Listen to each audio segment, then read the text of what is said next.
اللہ تبارک و تعالی نے ہمیں مسلمان پیدا کیا ہے تو ہمارا جو عقیدہ ہمیں سب سے زیادہ مضبوط اور طاقتور بنا دیتا ہے وہ عقیدہ توحید ہے۔ ہمارا یہ عقیدہ ہے کہ ہمارے حق میں ہمارے حال پہ جو بھی فیصلہ فرمائے گا وہ ہمارا رب ہی فرمائے گا۔ ہمارا یہ نظریہ ہے کہ ہماری زندگی ساری کی ساری ہمارے رب کے دست قدرت میں ہے۔ یہ وہ عقیدہ ہے جو انسان کو بہت ساری پریشانیوں سے، آزمائشوں سے، تکلیفوں سے محفوظ کر لیتا ہے۔ انسان طاقتور ہو جاتا ہے جب وہ سمجھتا ہے کہ سارا کچھ میرے رب کے دست قدرت میں ہے۔ پھر وہ کوئی تخریب نہیں کرتا، کوئی غلط رستہ اختیار نہیں کرتا، کوئی چور دروازہ اختیار نہیں کرتا، بلکہ وہ اپنے رب کی رضا پہ راضی رہنے کا عادی ہو جاتا ہے۔ اب اللہ تبارک و تعالیٰ نے ایک قانون بنایا ہے، اور قانون ہمیں رب کریم نے اس طرح سمجھایا ہے کہ یہ ضروری نہیں ہے کہ جو تم طلب کر رہے ہو یا جو تم چاہ رہے ہو وہی ہو، اور وہ ہو تو وہ تمہارے حق میں بہتر بھی ہو۔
یہ وہ چیز ہے جو انسان کے ذہنی سکون کے لیے، قلبی اطمینان کے لیے، دل کی ڈھارس کے لیے بہت ضروری ہے۔ کوئی ضروری ہے کہ جو ہم چاہ رہے ہوں وہ بالکل ٹھیک ہی ہو اور وہ ہمیں مل ہی جائے؟ یہ کوئی ضروری ہے؟ کبھی بھی اپنی زندگی میں اس طرح کی تڑپ نہ پیدا کریں، ورنہ آپ بے چین ہو جائیں گے۔ آپ کی زبان پر کئی شکوے آئیں گے، کئی شکایتیں آئیں گی، آپ بہت ساری جگہوں پہ نافرمانی والے جملے بول دیں گے معاذ اللہ۔ بس رب جو فیصلہ کرے اس پہ راضی رہنا سیکھیں۔ میں نے قرآن مجید کی آیت پڑھی ہے سورہ انبیاء میں سے، ذرا دیکھیے میرے رب کریم نے قانون کیا بیان کیا۔ فرما کل نفس ذائقۃ الموت، ہر جان نے موت کا ذائقہ چکھنا ہے۔ یہ پہلے یہ جملہ کہا، اور اسی سے ملتا جلتا جملہ آخر میں کہا، اور درمیان میں کیا کہا؟ فرمایا کل نفس ذائقۃ الموت، ہر جان نے موت کا ذائقہ چکھنا ہے۔ وَنَبْلُوكُمْ بِالشَّرِّ وَالْخَيْرِ فِتْنَةً، فرمایا ہم تمہیں آزمائیں گے، بھلائی کے ذریعے بھی اور برائی کے ذریعے بھی ہم تمہیں آزمائیں گے۔ وَإِلَيْنَا تُرْجَعُونَ، اور تمہیں ہماری طرف ہی لوٹ کے آنا ہے۔ پہلے کہا ہر نفس نے موت کا ذائقہ چکھنا ہے، آخر میں فرمایا کہ تم ہماری طرف ہی لوٹ کے آؤ، اور بیچ میں کیا فرمایا؟ وَنَبْلُوكُمْ بِالشَّرِّ وَالْخَيْرِ فِتْنَةً، ہم تمہیں برائی کے ساتھ بھی آزمائیں گے، بھلائی کے ساتھ بھی آزمائیں گے، صحت دے کے بھی آزمائیں گے، بیماری دے کے بھی آزمائیں گے۔ نرا زوالی آزمائش نہیں ہوتا، عروج بھی آزمائش ہوتا ہے۔ نری بھوک کی آزمائش نہیں ہوتی، زیادہ پیسے بھی آزمائش ہوتے ہیں۔ انسان کے لیے صرف اس کا کمزور جسم ہی آزمائش نہیں ہوتا، اس کا طاقتور وجود بھی آزمائش ہوتا ہے۔ فرمایا ہم تمہیں آزمائیں گے، بس خیال رکھنا کہ وَإِلَيْنَا تُرْجَعُونَ، لوٹ کر تمہیں ہمارے پاس ہی آنا ہے۔ اور میرے نبی پاک صلی اللہ تعالیٰ علیہ وآلہ وسلم ارشاد فرماتے ہیں، رب جب کسی قوم سے محبت کرتا ہے تو انہیں آزمائش میں مبتلا کر دیتا ہے۔ پھر فرمایا اگر وہ اس پر صبر کریں، اللہ کی قضا پہ راضی رہیں، تو پھر اللہ بھی ان سے راضی ہو جاتا ہے۔ اور اگر وہ ناراضگی کا اظہار کریں کہ یہ مصیبت کیوں آئی، تو پھر اللہ بھی ناراض ہو جاتا ہے۔ اللہ تبارک و تعالیٰ ضرور آزمائے گا، خیر کے ساتھ بھی اور پریشانی کے ساتھ بھی۔ انسان پریشان اس وقت ہوتا ہے کہ جب وہ محنت کرتا ہے تو وہ کہتا ہے نتیجہ میری مرضی کا آنا چاہیے۔ یہ اس کا سب سے بڑا نقصان ہے۔ آپ رزلٹ کبھی اپنی مرضی کا نہ مانگیں، یہ دعویٰ ہی ٹھیک نہیں۔ بہت سارے لوگوں کو جانتا ہوں جو کہتے ہیں میں بندہ بھی ٹھیک ہوں بھی دیانتدار، محنت بھی بڑی کرتا ہوں، توجہ بھی میری پوری ہے، پر پھر بھی معاملہ صحیح کیوں نہیں ہوتے؟ تو میں کہتا ہوں پہلی باتیں ساری ٹھیک تھیں، آخری والی غلط ہے۔ اس لیے کہ محنت آپ کریں ساری، پر بندے نے رہنا تو بندہ ہی ہے نا۔ ساری محنت کر کے آپ کبھی اس نقطے کو سمجھ جائیں نا کہ 950 سال نبیوں نے تبلیغ کی، ہزار سال انبیاء نے تبلیغ کی، انبیاء نے، رب کے تربیت یافتہ لوگوں نے تبلیغ کی۔ 2 لوگوں نے کلمہ پڑھا، 4 لوگوں نے کلمہ پڑھا، لیکن میں آپ کو دیانتداری سے بتاتا ہوں کہ وہ کامیاب ہو کے گئے دنیا سے۔ انبیاء کامیاب ہوئے، کیوں؟ اس لیے کہ رب نے انہیں کہا تھا جا کے پیغام دینا ہے، یہ نہیں کہا تھا کہ بندوں کا بدلنا بھی ضروری ہے۔ ہمارے بچے پتہ کیا کرتے ہیں؟ وہ فٹافٹ نہ پریشان ہو جاتے ہیں۔ نبیوں کے ذمہ تبلیغ کرنا ہے، یہ ان کا ذمہ نہیں کہ لوگ ضروری کلمہ پڑھیں۔ ہدایت تو رب کریم کے دستے قدرت میں۔ انبیاء خلوص سے، للہیت سے جد و جہد کرتے رہے، لیکن انہوں نے یہ نہیں کہا کہ مالک اتنی محنت کی ہے بندے ٹھیک نہیں ہوتے، یہ نہیں کہا انہوں نے۔ اس لیے کہ جو ان کی ڈیوٹی تھی انہوں نے ڈیوٹی صحیح کی۔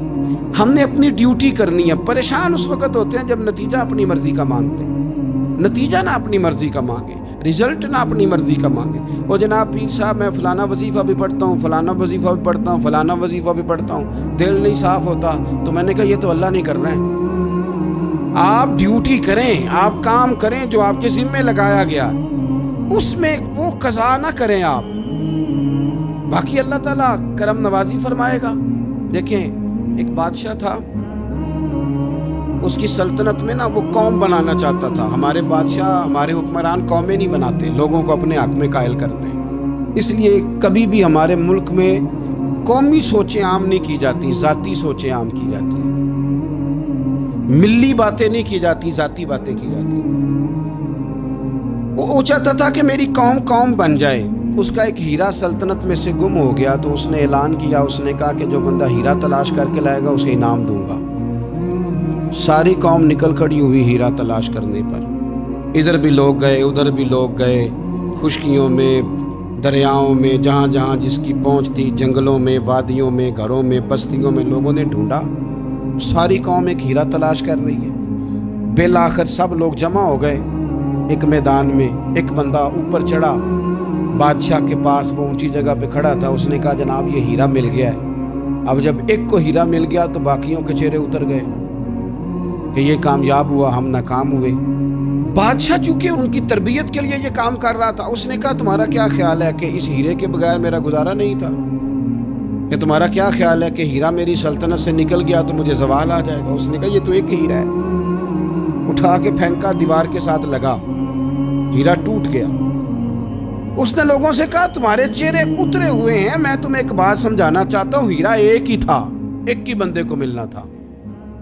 میں نے انعام کا اعلان تو یہ کیا تھا نا کہ جو ہیرا ڈھونڈ کے لائے گا اسے انعام دوں گا، لیکن اب میں تمہیں بتاتا ہوں کہ میں تم سب کو انعام دوں گا، اس لیے کہ ہیرا ایک تھا، ملنا ایک کوئی تھا، سب کو مل سکتا نہیں، لیکن انعام اس لیے سب کو دوں گا کہ ہیرا ڈھونڈنے پر انعام نہیں دے رہا، میں کوشش کرنے پہ انعام دے رہا ہوں کہ تم نے کوشش تو کی، تم نکلے تو صحیح، جدوجہد تو کی۔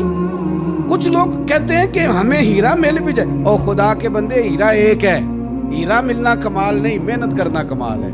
ہم نہ تیار نہیں ہوتے، اللہ فرماتے ہیں میں نے آزمانا ہے، میں نے آزمانا ہے، تم نے سفر جاری رکھنا ہے، لیکن یہ ضرور یاد رکھنا کہ وَإِلَيْنَا تُرْجَعُونَ، لوٹ کے تمہیں میرے پاس ہی آنا ہے، تم نے لوٹ کے ادھر آنا ہے، اس بات کو ذہن میں رکھنا۔ حضرت عبداللہ بن عباس رضی اللہ تعالیٰ عنہ اس حدیث کے راوی ہیں، المعجم الکبیر کی یہ حدیث ہے۔ اللہ کے پیارے رسول صلی اللہ تعالیٰ علیہ وسلم ارشاد فرماتے ہیں کہ جس بندے کو 4 چیزیں مل گئی نا، اسے اللہ تعالیٰ نے دنیا اور آخرت کی بھلائیاں عطا فرما دی۔ 4 چیزیں جس شخص کو نصیب ہو گئی، یا رسول اللہ کون سی؟ حضور فرماتے ہیں جس کو شکر کرنے والا دل مل گیا، اور کریم محبوب فرماتے ہیں جسے اللہ تعالیٰ کا ذکر کرنے والی زبان مل گئی، اور حضور فرماتے ہیں جسے مصیبت پر صبر کرنے والا بدن مل گیا، اور جسے ایسی بیوی مل گئی جو نہ اس کے مال میں خیانت کرے گی، نہ اس کی عزت میں خیانت کرے گی۔ جسے یہ 4 چیزیں مل گئیں وہ خوش نصیب ہے، دنیا بھی بن گئی، آخرت بھی بن گئی۔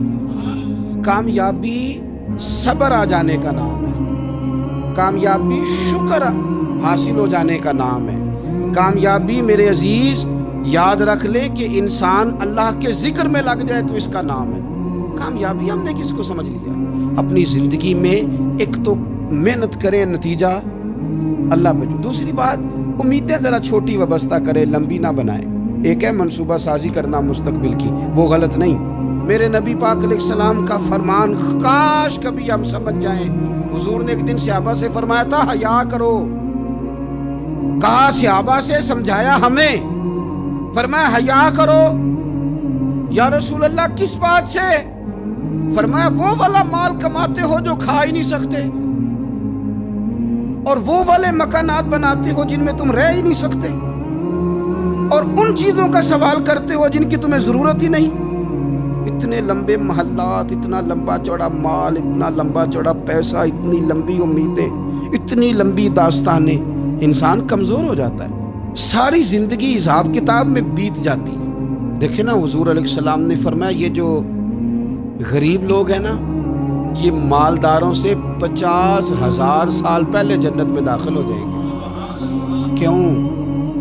اس لیے کہ جس کے بیگ زیادہ ہوتے ہیں نا، ایئرپورٹ پہ پھنس جاتا ہے، الجھ جاتا ہے، وہ کبھی ایک آیا، دوسرا نہیں آیا، تیسرا نہیں آیا، چوتھا نہیں آیا، اور جو ہینڈ کیری والے ہوتے ہیں نا، 2 جوڑے، وہ تو بس جناب سب سے پہلے وہی نکلتے ہیں، اور ان کی گاڑی بھی کسی رش میں نہیں الجھتی، گھر وقت پہ پہنچ جاتے ہیں، مال تھوڑا تو حساب بھی تھوڑا۔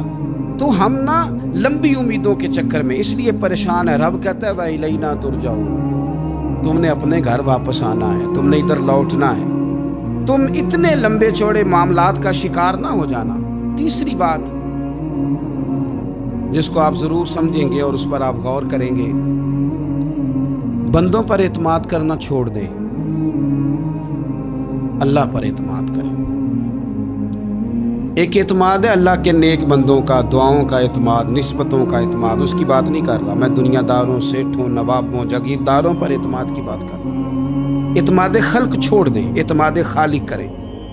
بندوں پر بھروسہ نہیں، بھروسہ اللہ کی ذات پر۔ جو بندہ رب کی ذات پر بھروسہ کرتا ہے مضبوط ہو جاتا ہے، طاقتور ہو جاتا ہے، کمزور نہیں پڑتا۔ یہ ضروری نہیں کہ آپ کے دوست مخلص نہیں تھے تو اس لیے آپ کا کام نہیں ہو سکا، یہ ضروری نہیں ہوتا۔ ہو سکتا ہے آپ کے دوست پورے مخلص ہوں، تعاون بھی پورا کرنے کو تیار ہوں، پر رب کریم کا ارادہ قدرتی نہ ہو کہ آپ کا کام ہو۔ کیا کر لیں گے آپ کے احباب، آپ کے دوست کیا کر لیں گے؟ اللہ کا ارادہ قدرتی نہیں۔ شاید اسی لیے کسی درویش نے کہا تھا کہ خوش نصیب وہ ہے جو اپنے نصیب پہ راضی ہے۔ وہ شاید زیادہ نصیب والا ہے جو اپنے نصیب پہ خوش ہو گیا۔ عزیز دوست، چیزوں کو سمجھ لیں اور اچھی طرح سے آپ سمجھ لیں کہ ہو سکتا ہے کہ آپ کے دوست آپ کو پورا کندھا دینا چاہ رہے تھے، وہ تیار تھے، پر اس وقت آپ کا نصیب ہی کچھ اور تھا۔ آپ ان خزانوں پر زیادہ توجہ کریں جو خزانے رب کے پاس ہیں۔ ہمیں اپنے تعلقات پر بڑا بھروسہ ہوتا ہے، ہمیں بڑا پتہ ہوتا ہے اتنے لوگوں سے میرا جرانہ ہے، فلانے سے میرے دوستی ہے، اور بھئی یہ سارے کام تب ہوں گے جب رب چاہے گا۔ بہترین ڈاکٹر کے پاس جا کے دوا کھا لے میرے عزیز، شفا تبھی ہوگی جب میرا اللہ چاہے گا۔ سارے ٹیسٹ کر لیے ہیں ڈاکٹر نے مریض کے، ساری رپورٹیں آ گئی ہیں، ہر چیز ٹھیک ہے، لیکن نہ وہ کھا پاتا ہے، نہ وہ سو پاتا ہے، نہ وہ چل پاتا ہے، نہ وہ ہنس پاتا ہے۔ اس نے پوری دنیا جہاں تک اس کی دوڑ تھی اس نے لگا لی، لیکن لازمی نتیجہ یہ نکلتا ہے کہ اسے کہنا پڑتا ہے کہ ہوگا وہی جو میرا رب چاہے گا۔ اس لیے جو خزانے میری جیب میں آپ کی جیب میں ہیں، جو تعلقات ہمارے ہیں، ان تعلقات پر بھروسہ نہ کرو، بلکہ وہ خزانے جو اللہ کے پاس ہیں ان پر بھروسہ کریں، آپ مضبوط ہو جائیں گے۔ داتا گنج بخش علی اجمیری قربان جائیں، گنج بخش فیض عالم مظہر نور نا کی سارا پیر کامل اور کامل آرا رہنما۔ اس ملک کے وطن عزیز کا جو لوگ حسن ہے نا، ان میں بڑے بڑے تارے ہیں، پر اس وطن کا جو چاند ہے وہ داتا گنج بخش علی اجمیری ہے۔ داتا صاحب چاند ہے میرے وطن کا، اس وطن میں جو چمکے گا وہ داتا علی اجمیری سے فیض لے کے چمکے گا۔ یہ کمال ہے۔ وہ کہتے ہیں کہ علاقے میں قحط پڑ گیا تھا، گندم کا ایک دانہ لوگوں کو میسر نہیں تھا، بارش نہیں ہوئی، سالوں بیت گئے، لوگ بڑے پریشان تھے، بڑی آزمائش میں تھے، ہر بندہ تکلیف میں تھا۔ بازار میں لوگ آتے تھے تو سہمے سہمے سے، ڈرے ڈرے سے، پریشان سے، قحط ہے، آزمائش ہے، مجبوری ہے، جانور بھوکوں مر رہے ہیں۔ اللہ تبارک و تعالیٰ کی طرف سے لوگوں پر ایک آزمائش ہے، لوگ صبر کر رہے ہیں۔ کہتے ہیں کہ غلام بازار آیا تھالا لے کے کچھ خریدنے، آیا بھی تو اٹکیلیاں کرتا اور چیزیں خریدی تو ہنستے ہوئے، اور جانے لگا تو مسکراتے ہوئے۔ پریشانیوں میں، دکھوں میں کو بندہ اگر اس طرح ہنسے تو بعضوں کا طبیعت چڑھ جاتی ہے کہ یار ہم پریشان ہیں، تجھے کس بات کی خوشیاں چڑھی ہوئی ہیں۔ کہتے ہیں لوگوں نے بازو تھام کے غصے سے کہا تو اتنا خوش کیوں ہے جب سارا شہر پریشان ہے، سارا ملک آزمائش میں ہے، تو اتنا کیوں ہنس رہا ہے؟ کہنے لگا تم ہوگے پریشان، میں جس کا غلام ہوں نا، میرا جو آقا ہے، اس نے اپنے برتن بڑے پہلے گندم سے بھر لیے تھے، میرے آقا کے بڑولے بھرے ہوئے ہیں، لہذا میں کسی پریشانی میں نہیں ہوں، خوش ہوں۔ داتا علی اجمیری رحمت اللہ علیہ کمال کر گئے، سید حجویر مخدوم امم۔ داتا صاحب فرماتے ہیں اگر تیرا اور میرا رب کے خزانوں پر اتنا بھی یقین ہو جائے نا جتنا اس غلام کا اپنے آقا کے خزانے پہ ہے، تو پھر ہم ہر وقت رو کے نہ دکھائیں، پھر ہر وقت ہم غربتوں کے رونے نہ روئیں، پھر ہر وقت ہم یہ مایوسیوں کی کہانیاں نہ سنائیں۔ لوگ اگر کہیں کہ بڑے دکھ ہیں، بڑی آزمائش ہے، بڑی پریشانی ہے، دنیا بڑی تکلیف میں، بیماریاں آ گئیں، آفتیں آ گئیں، تو بندہ مومن ہنس کے کہتا ہے تم پریشان ہوگے، ہم تو جس رب کے ماننے والے ہیں اس کے خزانے بھرے ہوئے ہیں، اور ہمارا رب عطا کرتا ہے تو پھر اپنے کرم سے اس طرح عطا کرتا ہے کہ وَيَرْزُقْهُ مِنْ حَيْثُ لَا يَحْتَسِبُ۔ وہ کہتے ہیں میں اتنا دوں گا اور وہاں سے دوں گا کہ تجھے خبر بھی نہیں ہوگی، میں تجھے وہاں سے دوں گا کہ تو نے کبھی سوچا بھی نہیں ہوگا۔ آپ اگر چاہتے ہیں کہ زندگی سکون میں آ جائے، سکون میں، تو لوگوں کی جیبوں پہ نظر چھوڑ دیں، رب کے خزانوں پہ نگاہ جمائیں۔ اتنا نوازتا ہے، اتنا نوازتا ہے، اتنا نوازتا ہے کہ انسان حیران ہو جاتا ہے کہ مجھے اتنا بھی مل سکتا ہے۔ ایک بات یہ میرے عزیز کہ اپنی زندگی میں نا دعووں سے بچیں، دعووں سے بچیں، لفظوں اور عمل اور اٹھنے بیٹھنے، اس میں کسی بھی قسم کے تکبر سے اپنے آپ کو بچائیں۔ بندہ ہی اچھا لگتا ہے، وہ اگر دعووں پہ اتر آتا ہے نا، کہانیوں پہ اتر آتا ہے اور داستان سرائی پہ اتر آتا ہے اور وہ لوگوں کو آئینے دکھانے شروع کر دیتا ہے اور اسے تقوی کا ہیضہ ہو جاتا ہے، نیکی کا بخار چڑھ جاتا ہے، پھر وہ پریشان ہو جاتا ہے۔ اس لیے کہ جب انسان پرہیزگاری کی اینک لگا لے تو اسے باقی سارے لوگ گناہگار نظر آتے ہیں۔ آپ اگر سکھی رہنا چاہتے ہیں نا تو عاجزی اختیار کریں۔ کیوں کہ جب آپ عاجزی اختیار کریں گے تو آپ کو اللہ کی مخلوق اچھی لگنے لگ جائے گی، کیوں کہ آپ اپنے سے بھی کسی کو بہتر سمجھتے ہیں۔ جب تک آپ میں تکبر ہے، میں نے دیکھا ہے کہ لوگ تکبر کا شکار ہو جاتے ہیں، کسی کو جھوٹا، کسی کو بددیانت، کسی کو فراڈیا، کسی کو دھوکے باز، کسی کو ڈاکو، کسی کو چور، کسی کو غدار، کسی کو فلانا، کسی کو فلانا۔ اصل بات کیا ہے؟ اصل بات یہ ہے کہ اس شخص کے دماغ کے اندر تکبر کا سودا سما گیا، یہ کسی چکر میں پڑ گیا ہے، اس کو ہیضہ ہو گیا ہے پرہیزگاری کا۔ یہ سمجھنے لگے کہ جو میں سوچتا ہوں وہ صرف وہی ٹھیک ہے۔ تیرا یہ دعویٰ ہے کہ ساری مخلوق ٹھیک نہیں، اور میرا رب فرماتا ہے لَقَدْ خَلَقْنَا الْإِنسَانَ فِي أَحْسَنِ تَقْوِيمٍ، میں نے مخلوق بنائی بڑی سونی ہے۔ ہم نا جب یہاں آ جاتے ہیں نا، یہاں ایک شخص تھا جس کا نام تھا بلعم بن باورہ، یہ بڑا مستجاب الدعوات تھا، جو دعا مانگتا تھا اللہ قبول فرما لیتا، پرہیزگار تھا، اسم اعظم اللہ نے اسے عطا کر دیا۔ حضرت موسیٰ علیہ السلام کے دور میں حضرت موسیٰ علیہ السلام نے جب اپنی قوم کو لے کے جبارین کے خلاف جہاد شروع کیا، نکلے تو اس طرف آنا تھا جس طرف یہ رہتا تھا۔ لوگ سارے اکٹھے ہو کے اس کے پاس آئے، آ کے کہنے لگے حضرت موسیٰ علیہ السلام آ رہے ہیں اپنی قوم کو لے کے حملہ کرنے کے لیے، تو دعا کر دے، معاذ اللہ نبی کے خلاف دعا کر دے، تو بد دعا کر دے تاکہ وہ آ نہ سکے، تیری دعائیں قبول ہوتی۔ پہلے تو کہنے لگا کہ کتنے بدبخت ہو، مجھے نبی کے خلاف بات کرنے اور دعا کرنے کا کہہ رہے ہو، معاذ اللہ، بدبخت ہو، دوڑ جاؤ۔ لیکن اللہ سے یہ توفیق مانگے کہ وہ انسان کا شعور سلامت رکھے، شعور سلامت۔ حضرت سلطان باؤ رحمۃ اللہ علیہ نے اپنے دور میں کہا تھا کہ ایمان سلامت ہر کوئی مانگتا ہے، عشق سلامت کوئی، وہ تو انہوں نے کہا تھا نا۔ اور آج کیا حال ہے کہ مال سلامت ہر کوئی مانگتا ہے، ایمان سلامت کوئی۔ اب کہاں ایمان سے، اب تو مال سلامت مانگتے ہیں الا ماشاء اللہ۔ انہوں نے کہا تھا کہ ہمارے دور میں سارے ایمان کی سلامتی مانگتے ہیں اور میں عشق کی مانگتا ہوں۔ اور میں لوگوں کو کیا کہوں، میں تو یہی کہہ سکتا ہوں حضرت سلطان صاحب سے معافی لے کے کہ حضور ہنتے مال سلامت ہر کوئی مانگتا ہے، تھے ایمان سلامت کوئی۔ اب تو یہ حال ہو گیا۔ وہ بلعم بن باورہ غلط فہمی ہو گئی، پہلے تو لوگوں کو اس نے ڈانٹ دیا، لیکن جب لوگ دوبارہ آئے نا تو تحفے طائف لے کے آئے، لالچ میں آ گیا، پاگل ہو گیا، بیوقوف ہو گیا۔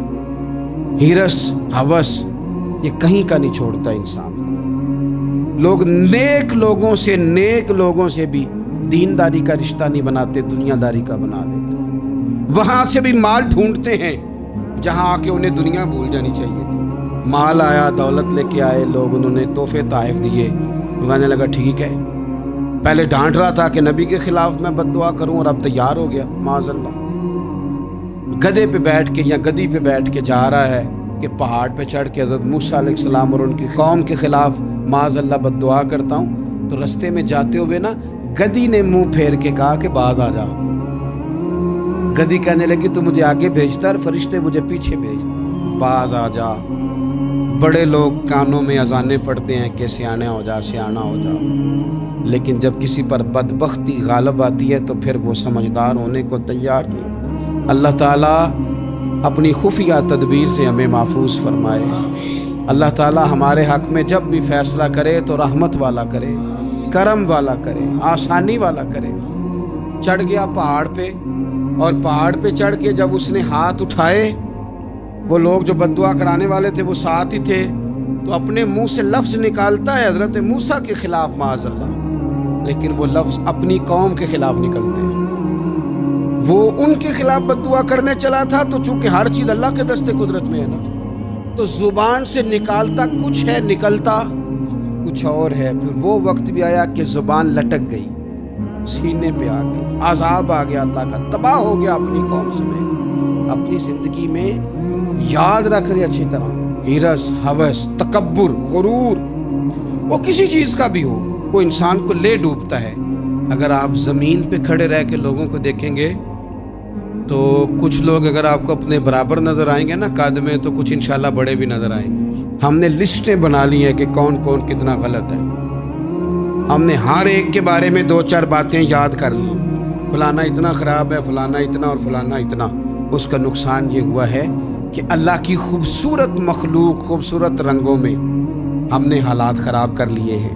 اگر ہم چاہتے ہیں کہ ہمارا دل سکون میں آئے، قرار میں آئے، تو زندگی عاجزی والی، انکساری والی، اللہ تبارک و تعالیٰ کی بات۔ میں اکثر کہتا ہوں کہ نبی پاک صلی اللہ تعالیٰ علیہ وآلہ وسلم نے کتنی شانیں بیان کی، حضرت عمر فاروق، کتنی عظمتیں حضور نے ان کی بیان کی۔ جب ان کا وصال ہونے لگا نا، ان کو زخم لگا، تو لوگ ان کی تعریفیں کرنے لگے۔ اب ان کو بھی پتہ تھا کہ میری عظمت میں حضور نے کیا کچھ بیان کیا ہے۔ لوگ ان کی تعریف کرنے لگے، امیر المومنین آپ کو یہ کمال حاصل ہے۔ تو حضرت عمر فرمانے لگے دعا کرو بس میری نیکی اور بدیاں برابر برابر ہو جائیں، نیکیاں اور بدیاں برابر ہو جائیں۔ میں کسی درجے کا خواہش مند نہیں، بس یہ چاہتا ہوں کہ یہ عاجزی کا حسن دیکھیں، انکساری کا یہ درجہ دیکھیں۔ فرماتے ہیں بس یار معافی دے دے نا، وہ معاف کر دے، پھر تو بات بن گئی۔ میں جلسوں پہ، اجتماعات پہ جاتا ہوں تو ایک رواج بن گیا ہے، لوگ بڑی بڑی قطاروں میں پھول لے کے کھڑے ہو جاتے ہیں اور گاڑیوں میں پھینکتے ہیں۔ تو میں اپنے سنگیوں سے کہتا ہوں کہ اگر تو قیامت میں بھی ایک پھول مل گیا نا، تو پھر تو یہ سارے استقبال کام آ گئے۔ اور اگر وہاں کھڑا کر لیا گیا نا، صحیح حدیث میں حضور نے فرمایا ہے کہ کچھ سوالوں کے لیے بندے کو محشر کے میدان میں کھڑا کر لیا جائے گا۔ ان سوالوں میں سے ایک سوال یہ بھی ہوگا کہ بتا اپنے علم پر عمل کتنا کیا تھا۔ تو میں نے کہا اگر تو روک لیے گئے تو پھر ان پھولوں کا کیا بنے گا، پھر تو آزمائش میں آ جائیں گے۔ اللہم استرنا بسترک الجمیل استغفر اللہ ربی من کل ذنب واتوب الیہ۔ اے اللہ، جو غلطیاں یاد ہیں ان سے بھی توبہ کرتے ہیں، جو بھول گئی ہیں ان سے بھی توبہ کرتے ہیں، جو ظاہر ہے ان سے بھی توبہ کرتے ہیں، جو چھپی ہوئی ہیں تیرا اور ہمارا راز ہے ہم ان سے بھی توبہ کرتے ہیں۔ مالک، جہاں جہاں جس جس مقام پر جس جس لحاظ سے عمدن یا سہون بول کر، لہجے سے اور اشارے کنائے سے بھی کہیں کو تیری نافرمانی کر بیٹھے ہیں، تو اس سے بھی تیری پناہ میں آتے ہیں۔ اپنی پناہ میں رکھیو، اپنی پناہ میں ہمیں ایمان کی موت دیجیو، اور صبح قیامت اپنے محبوب کی شفاعت ہمارے حق میں قبول فرمائیو۔